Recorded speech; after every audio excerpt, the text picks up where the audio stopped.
சத்தியத்திற்குள் அன்பானவர்களே, புதுச்சேரி சத்திய மார்க்க ஆலயத்தில் வாரந்தோறும் ஒவ்வொரு வாரத்தின் முதலாம் நாளிலும் சத்திய மார்க்க ஆராதனை முறைமை நிறைவேற்றப்படுகிறது. சத்திய மார்க்க ஆராதனை முறைமையில் நிறைவேற்றப்படுகிற 3 சத்தியங்கள் மிக முக்கியமானது. 1, சுத்திகரிப்பின் செய்தி. 2, ஆராய்ச்சியின் செய்தி. 3, சத்திய தேவ செய்தி. இந்த 3 செய்திகளையும் யூடியூப் வழியாக உங்களுக்கு வழங்க ஆவியானவரால் வழிநடத்தப்படுகிறோம். இன்றைக்கும் நீங்கள் கேட்கிற இந்த சத்திய செய்தியினை கவனமாக கேளுங்கள். கருத்தாக சத்தியத்தின் ஆழங்களை கண்டுபிடியுங்கள். கேட்கிற சத்தியத்தின் அடிப்படையிலே உணர்ந்து அதை உங்களுடைய தனிப்பட்ட குடும்ப பொது ஊழிய வாழ்க்கையிலே கைகொண்டு வாழ்வதற்கு சத்திய தேவனுக்குள் வார்த்தைக்குள் பிரயாசப்படுங்கள். சத்திய தேவன் தாமே உங்கள் ஒவ்வொருவரையும் ஆசீர்வதிப்பாராக. இந்த சத்திய செய்தியை கேட்பதோடு மாத்திரமல்ல, ஒவ்வொரு செய்திக்கும் உங்களுடைய லைக் எங்களுக்கு ரொம்ப முக்கியமாக இருக்கிறது. அதுபோல உங்களுடைய கமெண்ட்ஸ் எங்களுக்கு தேவையாக இருக்கிறது. மேலும் இந்த சேனல் உங்களுடைய பயனுக்காக ஆரம்பிக்கப்பட்டிருக்கிறபடியால் சத்திய மார்க்க ஆலயம் புதுச்சேரி என்கிற இந்த சேனலுக்கு உங்களுடைய ஆதரவை தாருங்கள். சப்ஸ்கிரைப் செய்யுங்கள். சத்திய தேவனுக்கு மகிமை உண்டாவதாக. ஆமேன். சத்தியத்திற்குள் மாணவர்களே, பெற்று பரிசுத்த ஸ்தலத்திலும் பரிசுத்தம் பெற்று இப்போது மகா பரிசுத்த ஸ்தலத்திலும் நாம் பிரவேசிக்க இருக்கிறோம். முதலாவது 2 சத்தியத்தையும், இரண்டாவது 3 சத்தியத்தையும், ஆக 5 சத்தியத்தை நிறைவேற்றி இருக்கிற நாம் இந்த 3வது பகுதியிலே மகா பரிசுத்த ஸ்தலத்தின் வேளையிலே 2 விதமான சத்தியத்தை அனுசரிக்க இருக்கிறோம். 1, உடன்படிக்கை பெட்டி தேவ செய்தி. 2, திருவாசனம் ஜபத்தின் நேரம். இந்த 2 முதல் சத்தியமாக இருக்கிற உடன்படிக்கை பெட்டியின் சத்திய தேவ செய்தியை கேட்க இருக்கிறோம். சத்திய தேவ செய்தியை கேட்கிறதனுடைய ஆழம் என்னவென்றால், விளங்கிதான் நம்ம உள்ள போகணும். பழைய ஏற்பாட்டு காலகட்டத்துல உடன்படிக்கை பெட்டிக்குள்ள வார்த்தை, புதிய ஏற்பாட்டு காலகட்டத்துக்குள்ள அது இஸ்ரவேலரா இருந்தாலும் சரி, புறஜாதி ஜனங்கள்ல இருந்து தேவ ஜனங்களா மாறினவர்களா இருந்தாலும் சரி, சபையின் நேரத்துல மகா பரிசுத்த ஸ்தலத்தின் உடன்படிக்கையின் பெட்டியின் நேரத்துல அவர்களுடைய இருதயங்களிலே, மனதிலே, ஆத்துமாவிலே தேவன் தம்முடைய வார்த்தைகளை எழுதி வைக்கிற நேரமே சத்திய தேவ செய்திக்கான நேரம். இந்த நேரத்தை ரொம்ப முக்கியமா கருதணும். தேவன் உங்களை பார்க்கிறார். என்னுடைய மகள், என்னுடைய மகன் என் வார்த்தைய வாங்கிட்டு என் பாதத்துல உட்கார்ந்திருக்கிறானேன்னு பார்ப்பார். மகா பரிசுத்த ஸ்தலத்திலே சத்திய தேவ செய்திக்கான தலைப்பினை நாம் எழுதிக் கொள்ள போகிறோம். 10 கற்பனையின் சத்தியம். வேண்டுமாக சொல்லுகிறேன், 10 கற்பனையின் சத்தியம். இதற்கான ஆதார வசனம் யாத்திராகமம் 34:28. யாத்திராகமம் 34:28. உபாகமம் 4:13. உபாகமம் 4:13. யாத்திராகமத்துல 20:12. யாத்திராகமத்துல 20:12. 3 ஆதார வசனங்களை பற்றி. முதல் 2 வசனங்கள்ல பாத்தீங்க அப்படின்னா 10 கட்டளை, 10 கற்பனை, 10 உடன்படிக்கைங்கிற வார்த்தைகள் காணப்படுகிறது. 3வதாக நாம குறிச்சுக்கிட்ட வசனத்துல அந்த 10 கற்பனையில இன்னைக்கு நாம கேட்க இருக்கிற, இன்னைக்கு தெய்வம் நம்முடைய இருதயங்கள்ல எழுத இருக்கிற 5ஆம் கற்பனையை பற்றி எழுதி இருக்கிறது. அந்த 5ஆம் கற்பனை தான் உபத்தலைப்பு. எழுதிக்கங்க, 5ஆம் கற்பனை. 5ஆம் கற்பனை என்ன அப்படின்னா, யாத்திராம 20:12 எழுதி இருக்கிறது. உன் தகப்பனையும் உன் தாயையும் கனம் பண்ணுவாயாக. தகப்பனையும் தாயையும் கனம் பண்ணுவாயாக. இந்த உபத்தலைப்புக்கான சத்தியத்தை நாம் அறிய உணர ஒரு சில ஒத்து வசனங்களையும் சொல்லுகிறேன், அதனையும் புரிந்து கொள்ளுங்கள். உபாகமம் 5:16. உபாகமம் 5:16. அடுத்தபடியாக மத்தேயு 15 4 முதல் 6 வரையிலான வசனங்கள். மத்தேயு 15 4 இருந்து 6 வரையிலான வசனங்கள். அடுத்த வசனம் மத்தேயு 19 17 19. மத்தேயு 19 17 19. அடுத்தபடியாக எபேசியர் 6:3. எபேசியர் 6:3. கடைசி வசனம் நீதிமொழிகள் 23:22.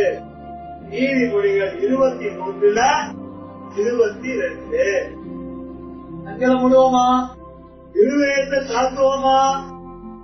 தேவன் நம்முடைய இருதயங்களிலே நம்முடைய வார்த்தை சத்தியத்தை எழுத ஜெபிக்க ஒப்புக்கொடுக்க போகிறோம். சத்திய தகப்பனே, குமாரன் இயேசுவின் நாமத்தில் ஆவியானவரின் துணையோடு எங்களுடைய இருதயங்களை உங்களுடைய உடன்படிக்கை பெட்டியாக ஒப்புக் கொடுக்க நாமங்களும் துணிக்கிறோம். இது நாள் வரையில எழுதின சத்தியத்துக்காக, இதற்கு முன்னதாக எழுதிய 4 கற்பனையின் சத்தியத்துக்காக கோடா கோடி நன்றி செலுத்துகிறேன். இன்றைக்கும் 5ஆம் கற்பனையாகிய உன் தகப்பனையும் தாயையும் கனம் பண்ணுவாயாக என்று எழுதியிருக்கிறதே இந்த சத்தியத்துக்காக, இந்த சத்தியத்தை என்னுடைய வாழ்க்கையிலே நிறைவேற்றுவதற்காக, எங்களோடு பேச இருக்கிறவருடைய ராஜரீகத்தின் வெளிச்சத்துக்காக ஒருவரே பரிசுத்தர் பரிசுத்தர் பரிசுத்தர் என்று தோது சேவிக்கின்றோம். பங்கெடுக்கிற சிறுபிள்ளைகள், வாலிப பிள்ளைகள், சகோதரிமார்கள், பெரியவர்கள என்னுடைய எங்கள் எல்லாருடைய இருதயங்களிலும் இந்த சத்தியத்தை அறிய உணர இயேசு கிறிஸ்துவின் 2ஆம் வரியந்தம் இந்த சத்தியத்தை நிறைவேற்ற தெளிவை கொடுத்து பிடிக்கிறது. இயேசு கிறிஸ்து வருகைக்கு ஆயத்தமடைய நித்திய ஜீவனுக்கு பாத்திரமாய் மாற சத்தியத்தை வெளிப்படுத்துகிறார். சுயத்திற்கும் சந்தர்ப்பத்தை விலகி காத்துக் கொள்வீராக. புதிய மைமையாற்றம் கொடுக்கிறோம். சத்திய இயேசுவின் நாமத்தை சத்திய ஆவியான துணையோடு செபிக்கிறோம். சத்தியமுள்ள பிதாவே, சத்திய வார்த்தையாகிய பிதாவாகிய தேவனுக்கும் குமாரனாகிய இயேசு கிறிஸ்துவுக்கும் பரிசுத்த ஆவியானவராகிய தேவனுக்கும் புதியும் கனமும் மகிமையும் உண்டாவதாக. பிதாவாகிய தேவனுடைய இரக்கமும் குமாரனாகிய இயேசு கிறிஸ்துவனுடைய கிருபையும் பரிசுத்த ஆவியானவருடைய சமாதானமும் தேவனுடைய வார்த்தையினால் நமக்கு பெருகுவதாக. சத்தியத்திற்குள் மாணவர்களே, 10 கற்பனையின் சத்தியத்திலே கடந்த 4 வார காலமாக முதல் 4 கற்பனையை, கட்டளையை, உடன்படிக்கையை சத்திய தேவ செய்தியாக கேட்டு வந்திருக்கிறோம். தேவ ஜனமாகிய இஸ்ரவேலர் எகிப்திலிருந்து மீட்கப்பட்டு வனாந்தரத்தின் வழியாக கானான் தேசத்திற்கு பிரயாணம் செல்கின்றனர். வனாந்தரத்திலே, அந்த சீனாய் வனாந்தரத்தின் அடிவாரத்திலே தேவ ஜனங்கள் பாளையம் இறங்கி இருந்த போது மோசே மலையின் மேலாக ஏறி சென்று 10 கற்பனையின் சத்தியத்தை பெற்று திரும்புகிறார். முதல் கற்பனை, தேவனாகிய கர்த்தர் நானே, என்னை என்று வேறே தேவ உண்டாயிருக்க வேண்டாம், வேறு தேவர்கள் உண்டாயிருக்க வேண்டாம் என்ற காரியத்தில் அதிகமான எச்சரிக்கை கொடுக்கிறது. இரண்டாவது கற்பனையா, அதையும் மீறி வானத்திலையும் பூமியிலையும் தண்ணிக்கு கீழையும் என்னெல்லாம் ஜீவன்கள் இருக்குதோ அதுக்கு ஒப்பா சுருவத்தையோ விக்கிரகத்தையோ சிலையோ எதுவுமே உண்டாக்க வேண்டாம்னு இரண்டாவது கட்டளையை கொடுத்தார். மூன்றாவதாக, தேவனாகிய கர்த்தருடைய நாமத்தை வீணிலே வணங்காதிருப்பாயாக. எதுவையோ வீணாக்கலாம், இஸ்ரவேலர் எதுவையோ வீணாக்கி இருக்கலாம். ஆனா கட்டாயம் தங்களை மீட்ட தெய்வத்தினுடைய நாமத்தை வீணாக்க கூடாது, நாமத்தை வெளியில வழங்கக்கூடாது. அந்த நாமம் தூசிக்கப்படும்படியாக அவருடைய வாழ்க்கை இருக்கக்கூடாது. இன்னும் தெளிவா, நான் தான் உன்னுடைய தெய்வம், எனக்கு ஒப்பா எதையும் உண்டாக்காத, என் பேரை கெடுக்காத, தன்னை பற்றி பேசுகிறார். தன்னுடைய ஜனங்களுக்கு பேசுகிறார். தன்னுடைய ஜனங்கள் தன்னை சார்ந்து தன்னை தெய்வமாக கொண்டு வாழ விரும்புகிறார். அப்படியே எப்படி புதிய ஏற்பாட்டிலும் இஸ்ரவேலுக்குரிய கட்டளையா கொடுக்கப்பட்டிருந்தாலும் இன்றைக்கும் ஆவிக்குரிய இஸ்ரவேலராகிய நமக்கும் எவ்விதமாக தேவை என்பதை அறிய உணர மத்திய தேவ செய்திய நமக்கு கொடுத்து வந்தார். நாலாம் கற்பனை, ஓய்வு நாளை பரிசுத்தமாய் ஆசரிக்க நினைப்பாயாக. இன்னைக்கு உலகம் எங்கிலும் இந்த வசனத்தை ஆதாரமா வச்சு ஒரு ஸ்தாபனமே இயங்கிக்கிட்டு இருக்குது. செவன்த் டே, சனிக்கிழமை ஆலயத்துல நீங்க கூடல அப்படின்னா அதுவும் போக மாட்டீங்க, நீங்க நெற்றியோட பெற மாட்டீங்கன்னு சொல்லிட்டு இருக்கிறாங்க. ஓய்வு நாள் என்பதை சரியாக ஆராயாமல் அறியாமல் இப்படி அவங்க சொல்லிட்டு இருக்கிறாங்க. ஆனால் இஸ்ரவேலர் கானான் சென்ற பின்பு 7ஆம் நாளை ஓய்வு நாளாக அனுசரித்தே ஆகலாம். கட்டளை பிரமாணம். போன முறை ஓய்வு நாளை பத்தி பார்த்தோம், ஒரு சுருக்கம் தான் பார்த்தோம். 7ஆம் நாள் தான் ஓய்வு நாள். ஆனா பைபிள்ல 8ஆம் நாள் ஓய்வு நாள் இருக்கு தெரியுமா? வாராந்திர ஓய்வு நாள் இல்ல. 8ஆம் நாள் ஓய்வு நாள் இருக்கு தெரியுமா? 8 நாள் பண்டிகையை கொண்டாடும் போது ஒவ்வொரு நாளும் ஓய்ந்திருக்க வேண்டிய சட்டம் இருக்கு தெரியுமா? பெரிய ஓய்வு நாள் இருக்கு தெரியுமா? ஓய்வு நாள்ல நிறைய சட்டம், அந்த சட்டத்திட்டங்கள் தான் நியாயப்பிரமாணமா மாறுது. நீங்களும் நானும் நியாயப்பிரமாண சட்டத்தை அப்படியே கைகொள்ளாம இந்த ஓய்வு நாள் ஆசரிப்ப புதிய ஏற்பாட்டு சபையா ஆசரிக்க வேண்டிய சத்தியம் என்னவென்றால், நம்ம ஓய்ந்திருக்க வேண்டிய அவசியம் இருக்கு. எதுல? இச்சைகள் செய்யாமல் ஓய்ந்திருக்கணும், குற்றங்கள் செய்யாமல் ஓய்ந்திருக்கணும், தீமைப்படாமல் ஓய்ந்திருக்கணும். பழைய ஏற்பாட்டுல நாளை பரிசுத்தமாக்குறாங்க. நாளை பரிசுத்தமாக்குற இஸ்ரவேலர தேவன் அவர்கள் செலுத்துகிற பலியினால பரிசுத்தமாக்குறாரு. அதை அறிந்து கொள்ளும்படி சபை கூடி வந்துச்சு.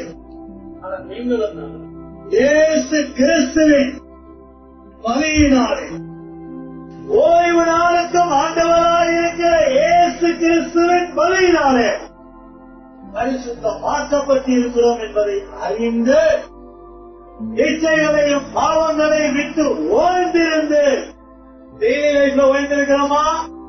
365 நாள் நமக்கு ஓய்வு நாள் தான். எதுக்கு ஓய்வுன்னு தெரியாம இன்னைக்கு செவன்த்-டே சர்ச்சஸ் வேலை செய்யாம இருக்கிறது. இஸ்ரவேலருக்கு ஓய்வு நாள். இச்சைகளின்படி பாவத்தின்படி பிழைக்காமல் வாழாமல் ஓய்ந்திருக்க வேண்டியது நமக்குரிய ஓய்வு நாள். 365 நாள் நம்ம ஓய்ந்திருக்கணும். 365 நாளும் வேலை இருந்தால் செய்யலாம். ஆனா 365 நாளும் ஓய்வு நாளுக்கு ஆண்டவராக இருந்த இயேசு கிறிஸ்துவுக்கு மகிமையாக சாட்சியாக யாரொரு குற்றத்தையும் காணேன் என்று சொல்லிய சாட்சியின்படி பாவங்களுக்கு ஓய்ந்திருக்கிற அனுபவங்களுக்குள்ளாக வாழ்க்கையை நடத்த முயற்சி பண்ண வேண்டாமா? ஓய்வு நாளுடைய ஆழங்களை அறிந்திருக்கிறோமா? உணர்ந்திருக்கிறோமா?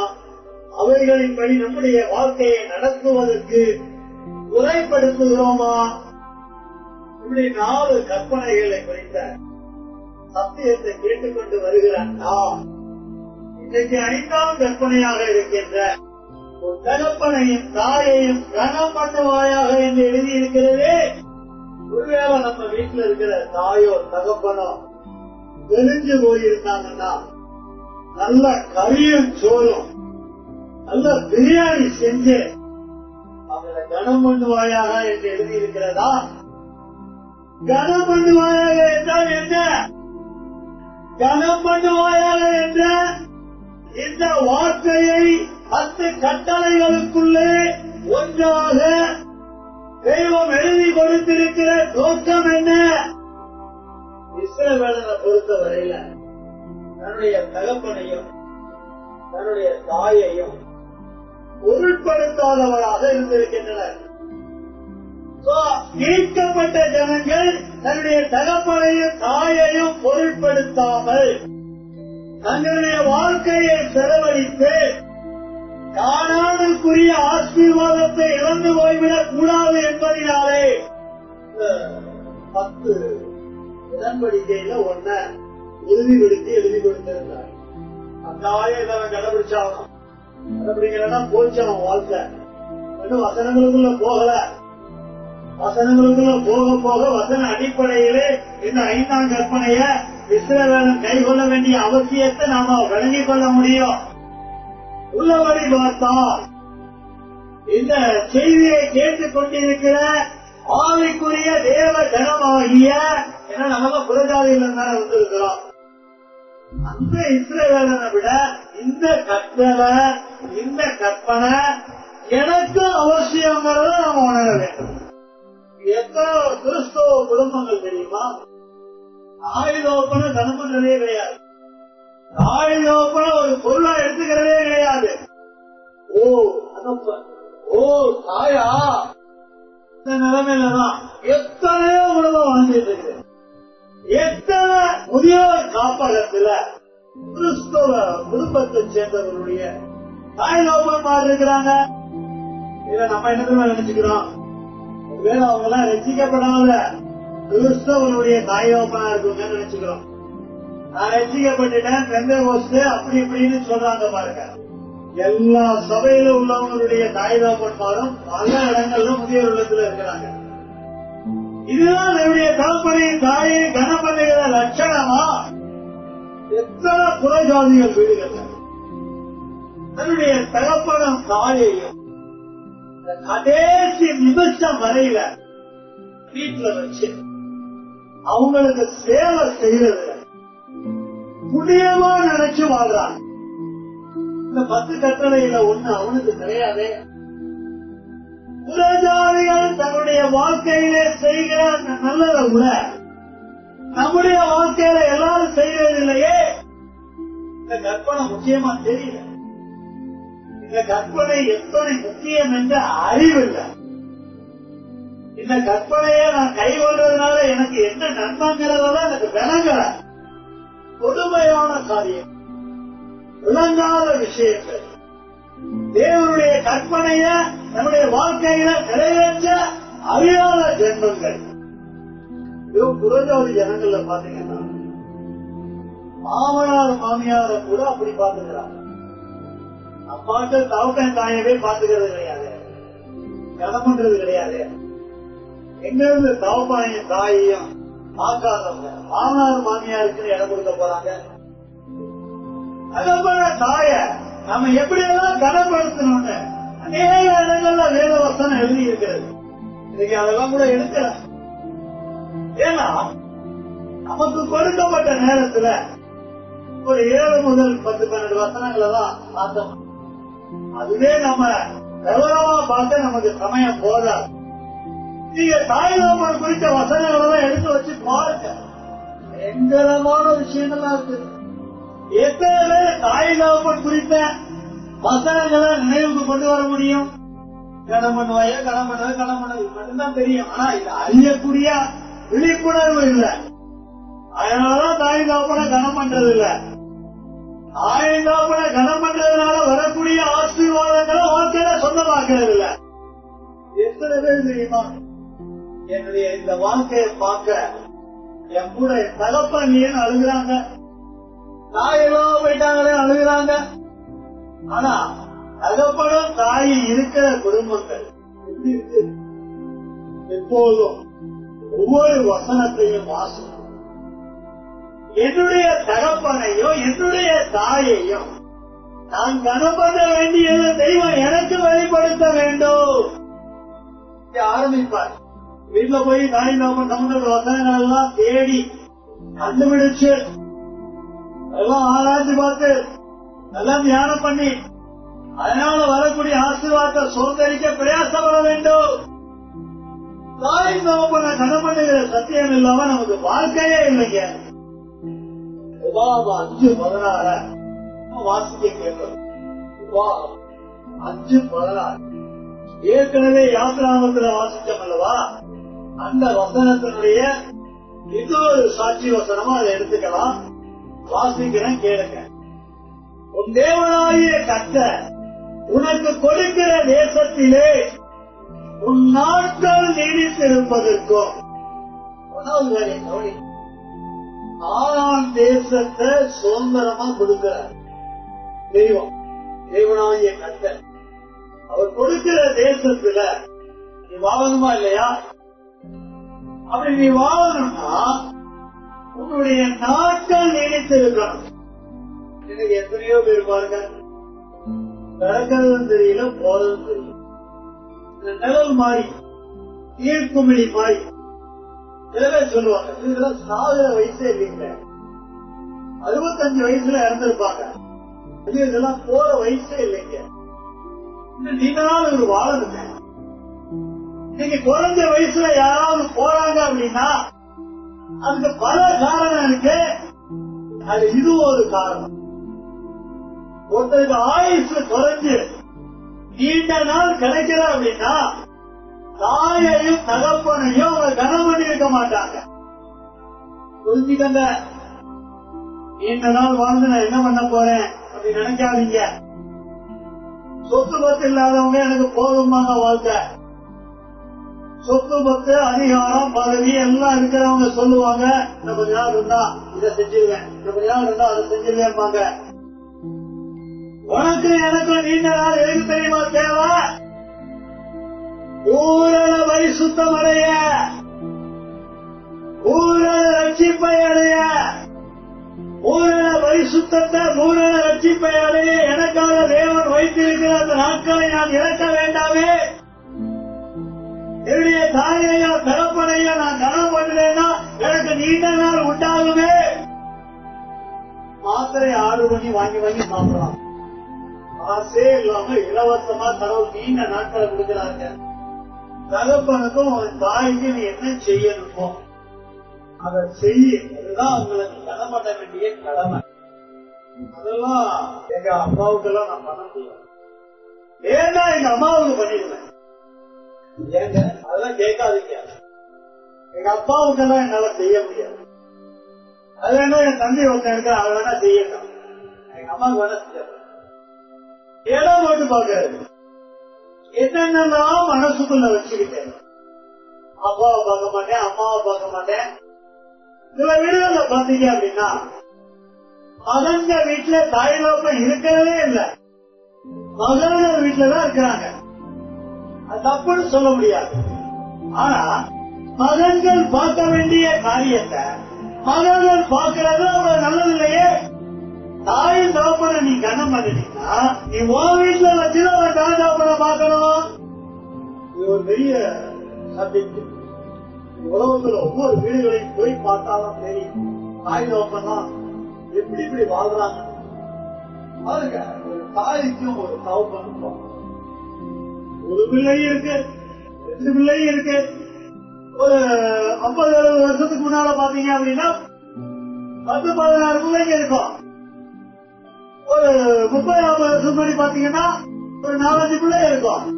இன்னைக்கெல்லாம் பாத்தீங்கன்னா 2 பிள்ளையாவது இருக்கும், அட்லீஸ்ட் 1ஆவது இருக்கும். எத்தனை பிள்ளைகளை பெற்று வளர்க்கிறார். தகப்பன் உயிரணுவை கொடுக்கிறார், தாய் உதிரம் கொடுத்து பெற்றெடுக்கிறார்.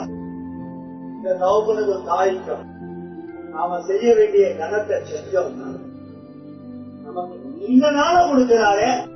எதுவுமே தராம உன்னை இதை செய்ய சொல்றாரு, நீண்ட நாள கொடுக்கிறாரு. கர்த்தருடைய கருத்துறனால நம்முடைய காலங்கள் இருக்குது. அந்த கால சக்கரத்தை அவர் குறைக்காம கூட்டி கொடுக்கக்கூடிய அளவுக்கு ஒரு பெரிய வேலையை சத்தியம் செய்துன்னா நான் செய்ய வேண்டாமா? பாருங்க, நீ நன்றா இருப்பதற்கோ சில பேர் நல்லா இருக்கிறதே கிடையாது. பேச்சுதான் பெரியதா இருக்கும், வாழ்க்கை ஒன்னும் நல்லா இருக்காது. என்ன காரணம்? வாழ்க்கை ஒன்னும் நல்லா இல்ல.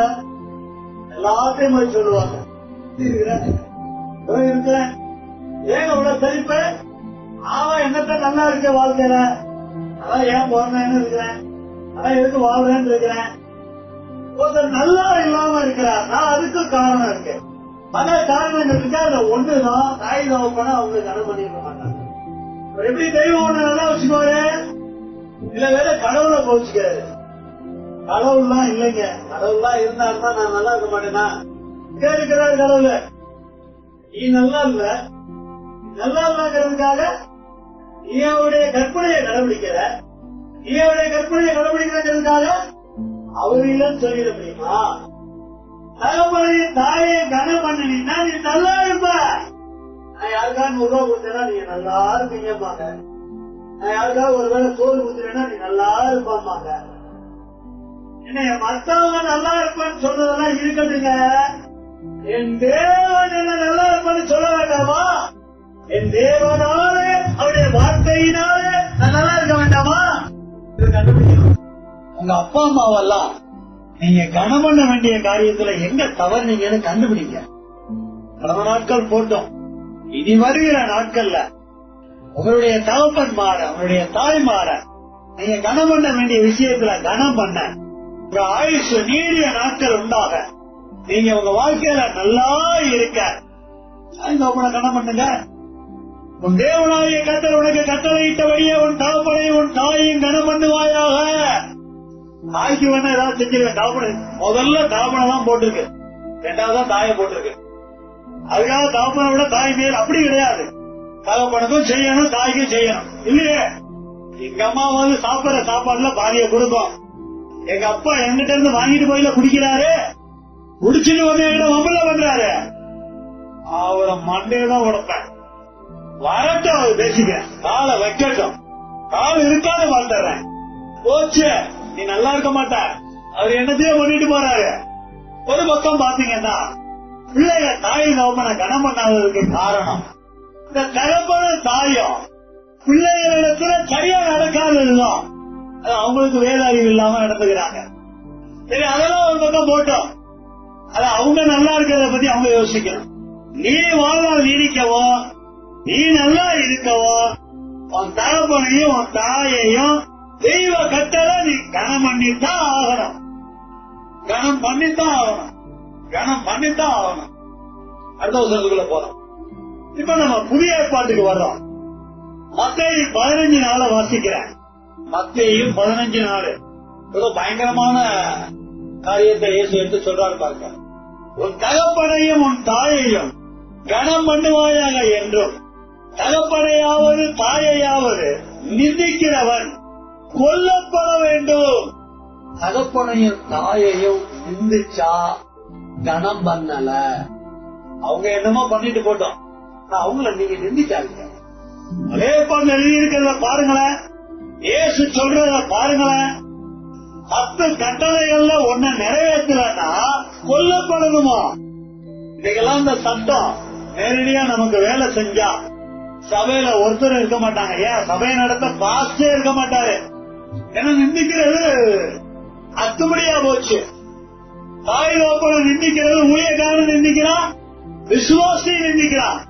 இன்னைக்கு ஒருத்தர் சாட்சி சொன்னாரு, அம்மானா உசுரா இருப்பாரு. தாய் தகப்பனை கனம் பண்றதுல ரொம்ப தெளிவா இருக்கணும். அவனை நிந்திக்க கூடாது. அவனுக்கும் தாய்க்கும் வேத அறிவு இல்லாதனால கொஞ்சம் அப்படி இப்படிதான் இருப்பாங்க. பல காரியங்களை நீ பொறுக்கணும், சகிக்கணும், அனுசரிக்கணும், நிந்திக்க கூடாது. நிந்திக்கிறத குறிச்சு வேற வசனங்கள்லாம் இருக்குது, போய் படிச்சு பாருங்க. அப்புறமே இன்னைக்கு நம்ம உயிரோட இருக்கிறோமே, எவ்வளவு பெரிய கிருபை. சோ என்ன சொல்றாரு பாருங்க, தகப்பனையாவது தாயாவது நிந்திக்கிறவன் கொல்லப்பட வேண்டும் என்று தேவன் கற்பித்திருக்கிறாரே, டீச் பண்ணியிருக்கிறார். தேவனுடைய போதனைக்கு, தேவனுடைய கற்பனைக்கு, தேவனுடைய கட்டளைக்கு, தேவனுடைய உடன்படிக்கைக்கு கீழ்ப்படியலன்னா மரண தண்டனை அல்லவா கொடுக்கப்படுகிறது. மரண தண்டனைக்கு விளக்கப்பட நாம் தகப்பனையும் தாயையும் கனம் பண்ண வேண்டும். அடுத்த வசனத்துக்குள்ள சீக்கிரம் சில விஷயங்கள் வழங்க போறோம். மத்திய 15 4 வாசிச்சுட்டோம். அதனால இப்ப 5, 6 மட்டும் வாசிக்கிறேன், கவனமா கேளுங்க. நீங்களும் எவனாயிரோ இப்படிதான் எழுதியிருக்கு, தகப்பனையாவது தாயாவது நோக்கி உனக்கு நான் செய்யத்தக்க உதவி எது உண்டோ. சில பேர் எப்படி தெரியுமா, தகப்பனையும் தாயும் தூக்கி வீசிடுவாங்க. அப்படி சில ஜென்மம் இருக்கு. ஆனா சில பேர் எப்படி தெரியுமா, தகப்பனுக்கும் தாய்க்கும் செய்யத்தக்க உதவி எது உண்டோ பாருங்க, அதை காணிக்கையாக கொடுக்கிறேன் என்று சொல்லி இன்னைக்கு முதியோர் இல்லத்துல கொண்டு போய் போட்டிருக்கிறாங்க. ஐயோ பணத்தையாவது கட்டி அங்க கொண்டு போய் போட்டுருவோம், இதுங்களை நம்ம வச்சிட்டு இருக்க முடியாது சொல்லி தன் தகப்பனையாவது தன் தாயாவது கனம் பண்ணாமல் போனாலோ ஏதோ பெற்று தொலைச்சு காசை கொடுத்துட்டு முதியோர் இல்லத்துல கொண்டு போட்டுருவோம். இல்லன்னா சில பேர் என்ன சொல்லுவாங்க, தம்பி நீ பாத்துக்கப்பா நான் காசு கொடுத்துறேன், தங்கச்சி நீ பாத்துக்கப்பா நான் காசு கொடுத்துறேன், அக்கா நீ பாத்துக்க காசு கொடுத்துறேன்.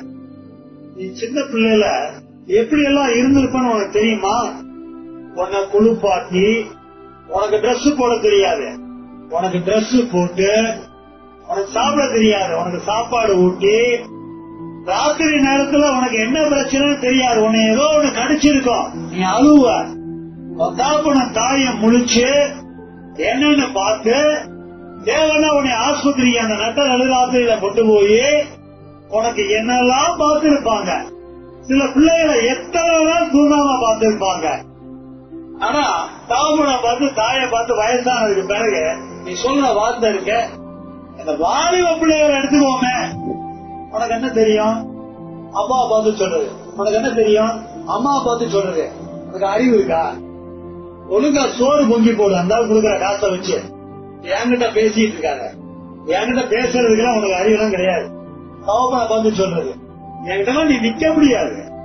யாரு வாலிப பிள்ளைங்க மீச முளைச்சிருச்சுல, தாய் தகப்ப சொல்றத கேட்கறதே இல்ல, தாய் தகப்பனை மதிக்கிறதே இல்ல, தாய் தகப்பனை உதாசீனப்படுத்துறது, தாய் தகப்பனை அடிக்கிறது, தாய் தகப்பனை கேவலப்படுத்துகிறது. பாருங்க வசனம் சொல்றது பாருங்க, கனமன்னவர் போனாலும் அவனுடைய கடமை தீர்ந்ததென்று போதித்து உங்கள் பாரம்பரியத்தினாலே தேவனுடைய கற்பனையை அவமாக்குகிறீர்கள். தாயின் தகப்பனை நீ கனம் பண்ணல அப்படின்னா, அவங்களுக்கு செய்யத்தக்க உதவிய நீ செய்யல அப்படின்னா தேவனுடைய கற்பனைய அவமாக்குறையா, தேவனுடைய கற்பனைய அவமதிக்கிறையா. போச்சு ஆயுசுனால, போச்சு நீ நல்லா இருக்க முடியாது, போச்சு நீ தண்டனைக்குரியவர். அவர் எழுதி வச்சிருவார். நீ என்ன நினைச்சிட்டு இருப்ப, அவருடைய ஜீவ புஸ்தகத்துல என் பேரை எழுதி வச்சிருப்பாரு, அவருடைய ஜீவ புஸ்தகத்துல கிறுக்காக வச்சிருக்கிறாரான்னு பாரு. உன்னுடைய வண்டவாளத்துல எல்லாம் உன்னுடைய செயல்களை எல்லாம் அவர் எழுதி வச்சிருக்கிறாரான்னு பாரு. தாய் தகப்பனை கனம் பண்றது சும்மா கிடையாது, தாய் தகப்பனை கனம் பண்றது சாதாரண விஷயம் கிடையாது. தாய் தகப்பனை கனம் பண்ற விஷயத்துல நீ எச்சரிக்கை அடையணும்.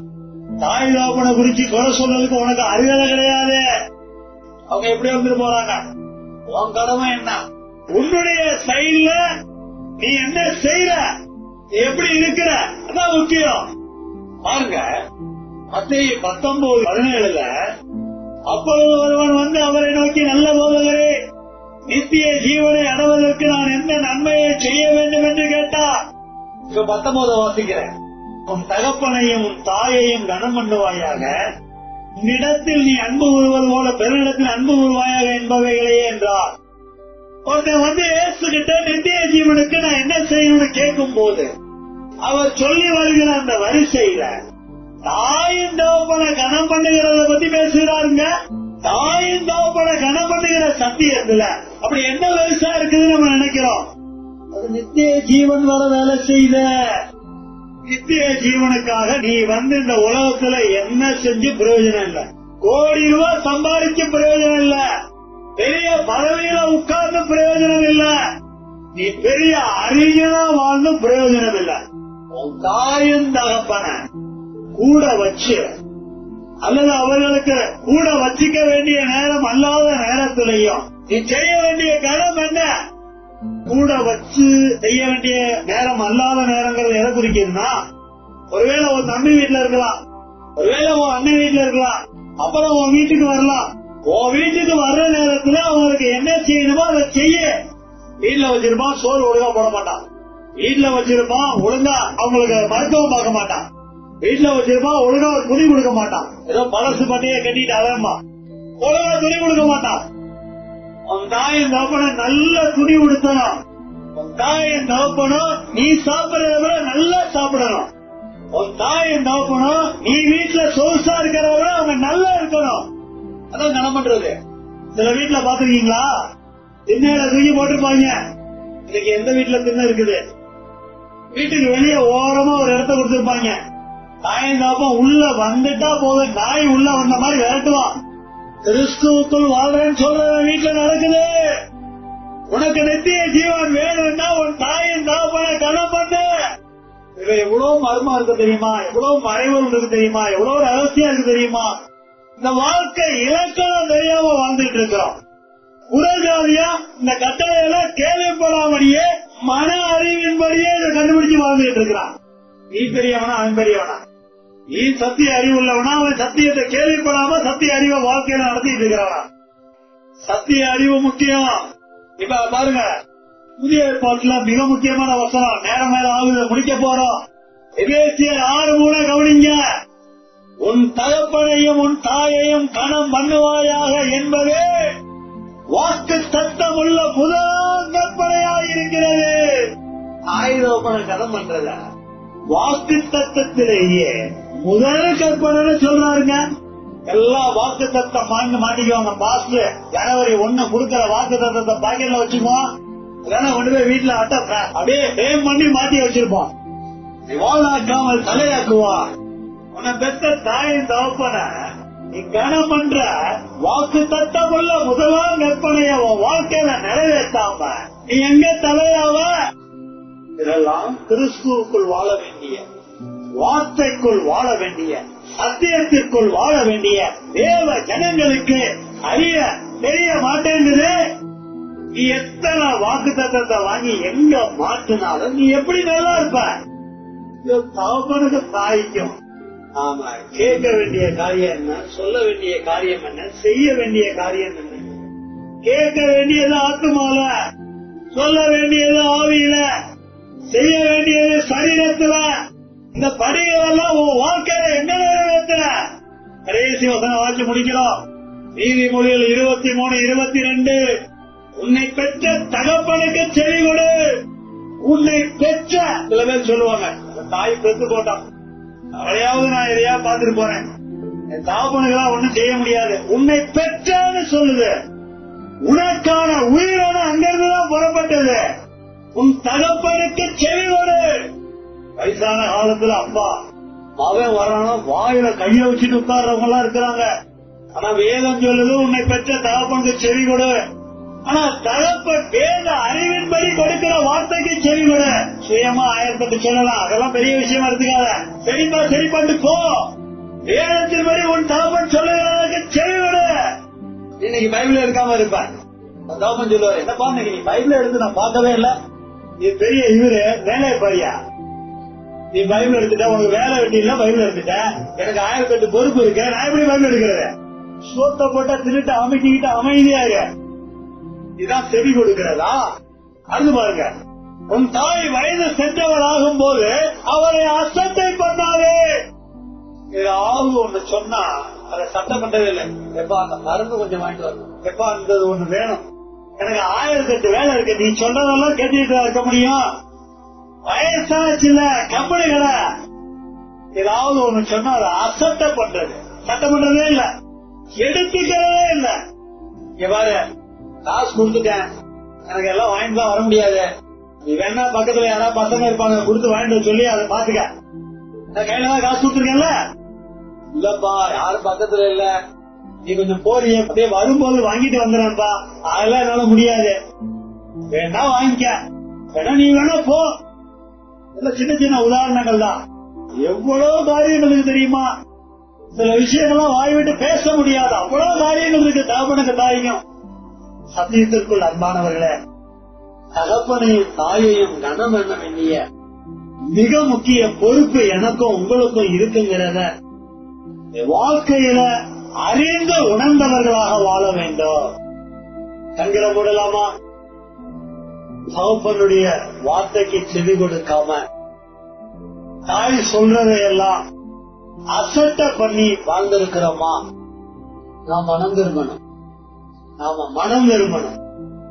தகப்பனையும் தாயையும் ஏதோ காரணம் சொல்லி நிந்திச்சிருக்கிறோமா? நாம் மனம் திரும்பணும். கனம் பண்ணதான் வேதம் சொல்லுது, நிந்திக்க சொல்லல. செவி கொடுக்கதான் வேதம் சொல்லுது, நான் செவி கொடுக்காம இருந்திருக்கிறேன்.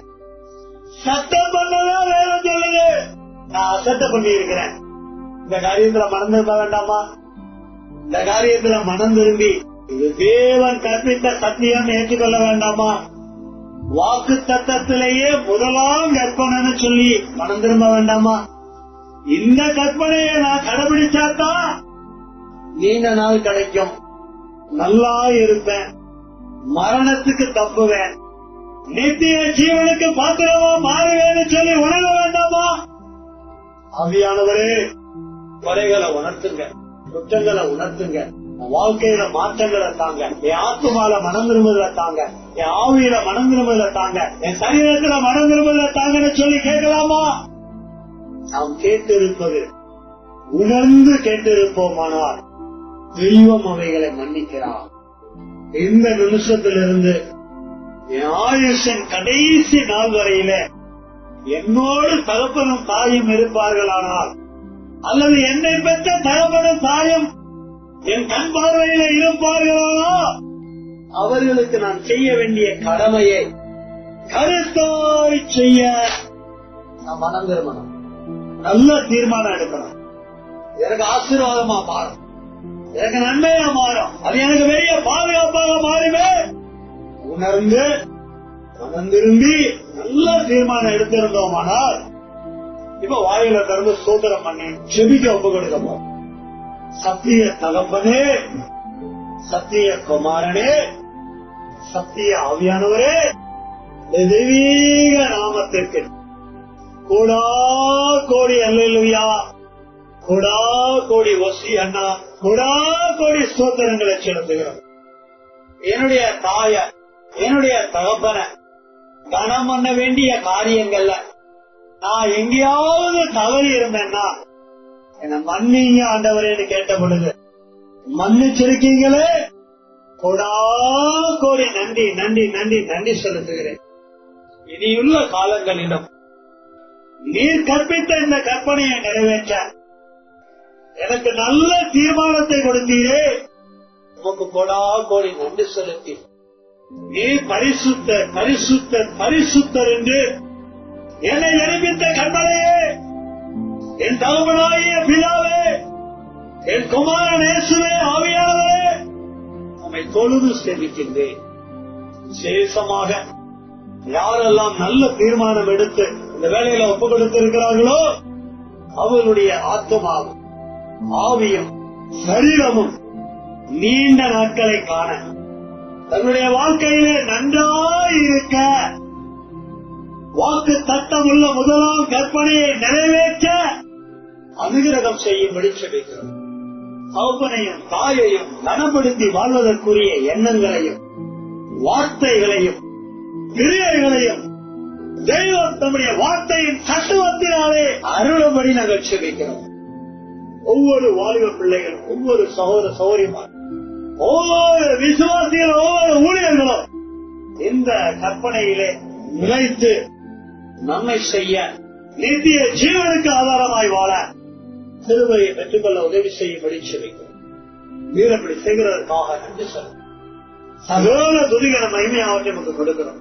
சத்திய இயேசுவின் நாமத்தில் சத்திய ஆவியான துணையோடு செபிக்கிறோம். சத்தியம் உள்ள பிதாவே, ஆமென்.